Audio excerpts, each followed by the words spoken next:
Guys, what is up? I have missed you. It is Willie from the Wheel Deal, and we are back with some great college football. We have games this week, college football week 1. It actually started last week with college football week 0, but unfortunately, I had zero interest in the warm-up games that were being played. I did watch the Nebraska and Northwestern game, in which Scott Frost, you're now a 0 because you went for an onside kick after you scored, and that's just not going to cut it. So you're officially starting off on the hot seat week 1. Guys, I'm excited to have you guys here. So you know what you can do. You can hit that subscribe button, like, share, tell people that Willie has a podcast.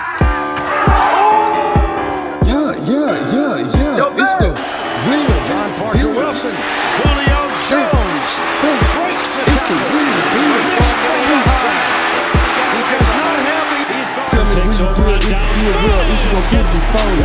Yes, I'm in the field trying to get a meal. A lot of folks saying we home and some literally sending no hits that blitz. Take his little pack, pick 6 a brick. Play the inch back, can't miss, I'm lit. Boy, you so sad, finesse the knit. I don't got no friends, I can't trust none of them. Cause they see through like water. Only thing that I put my trust in is the over. It's definitely safe to say that the transfer portal has changed college football as we know it.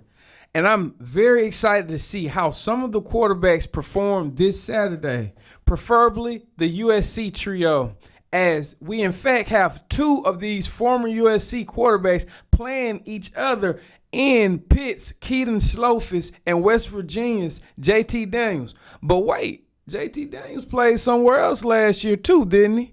Maybe he can get it together. I mean, he is playing for Neil Brown, who is my alma mater, Troy University's former coach that did upset LSU and Nebraska a couple years ago. But moving forward to the 3rd USC quarterback that has transferred, and that is Jackson Dart at Ole Miss. And speaking of Neil Brown, these guys opened up against Neil Brown's former school and my alma mater, Troy, this weekend as former head coach Lane Kiffin plays the Troy Trojans. It could be an upset, but I'm not going to say anything until game time. I guess it's definitely safe to say that nobody wants to play quarterback at USC. Unless you're Caleb Williams, who's another transfer quarterback who left Oklahoma with Lincoln Riley to play quarterback at USC. Or maybe even Spencer Rattler, who left Oklahoma and transferred to USC, just not the USC on the West Coast, but South Carolina, who just so happened to got a new mascot named General Cock. General Cock. Do y'all like the sound of that? One of my most favorite things about college football week 1 is some big-time team getting beat by some small-town school, pretty much blemishing their resume and chances for the playoffs in the near future. With that being said, we're going to go to the state of North Carolina and check out these teams, as I feel that one of these teams might just walk out of there with a loss on Saturday. First, we have Temple versus Duke. Temple has always been a favorite of mine just through betting. One of my friends, his name's Darius, he calls Temple a locksmith. Shout out to Darius, by the way, and his No Goofy podcast. So, yeah, Temple plays Duke. We also have North Carolina playing ECU. No, not ECU. NC State plays ECU, and North Carolina plays App State. North Carolina plays a great App State team. Wait, isn't that the same App State that beat Michigan over a decade ago? Yes, it is. Well, App State's in the Sun Belt now, and they have been for the past, 7, 8 years? Yes, they've been the force in the Sun Belt. So look for one of the North Carolina teams to walk out with a loss this weekend. Remember I told you. In college football, there's also a game inside the game with the coaches. I mean, sure you could say, well, yeah, this coach has got to outdo that coach. That's not what I mean. I mean, as far as coaching trees, we all know Nick Saban and the lives he has blessed far as just coaching. I mean, if it wasn't for Nick Saban, there wouldn't be no Kirby Smart, no Mario Cristobal, and countless others. And what I really like is when these guys have to come back and play each other. So, week 1 features former Georgia defensive coordinator and current Oregon Duck head coach Dan Lanning returning to Georgia to play his former team. What's so good about this game is that it's at a neutral site, but it's in Atlanta.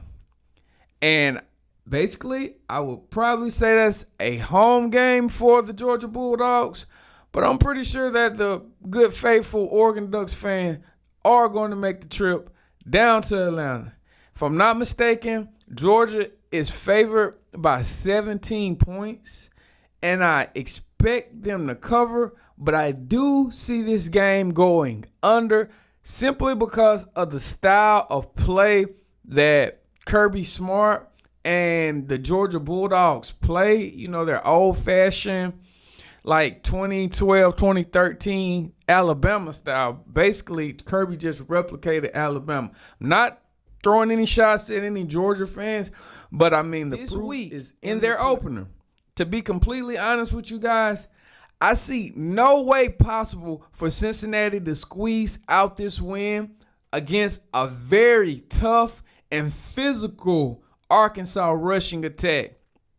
If you look back to last season in the playoff game when the Bearcats and Desmond Ridder played the Alabama Crimson Tide, I mean, guys, Brian Robinson, the former Alabama running back, he was literally able to walk through the Cincinnati Bearcats defensive line. And speaking of B-Rob, who is also the starter for my NFL team, the Washington Commanders, guys, if you would, let's say a prayer for B-Rob as he was shot this past weekend in Washington, D.C. in a apparent carjacking. He was shot 2 times, but, I mean, miracles do happen. I'm a firm believer in Christ, and from what I'm hearing, the bullet went through his knee and didn't harm any ligaments. So that's just a blessing in itself. We're thankful for you, B-Rob. The ultimate thing is you're alive. But for that to happen, and from what reports I hear, is that you'll be able to play again this season. That's awesome. But yeah, back to the subject. Arkansas obliterates Cincinnati, and this game is going over, guys. Picture the University of Florida knocking off number 7 Utah this week. And also picture Florida State knocking off LSU this weekend. Unfortunately for the Florida residents and state fans of Florida, you can't have the best of both worlds. But for the University of Florida, you in fact have a great chance of beating Utah. These words may come back to bite me, but looking at the roster and skill, if Anthony Richardson wants to move forward week 1 in the Heisman race, if he beats Utah, he puts Florida in contention. He puts Billy Napier on another level, as this is Florida head coach Billy Napier's first game ever. If he knocks off a top 10 opponent, that is huge, guys. Huge. Ohio State is favored by 17.5 points, in which I expect them to cover and annihilate the Fighting Irish in all aspects of the game. The only thing that I'm worried about for the Buckeyes is, remember last year, they opened up against Minnesota and gave up 408 yards.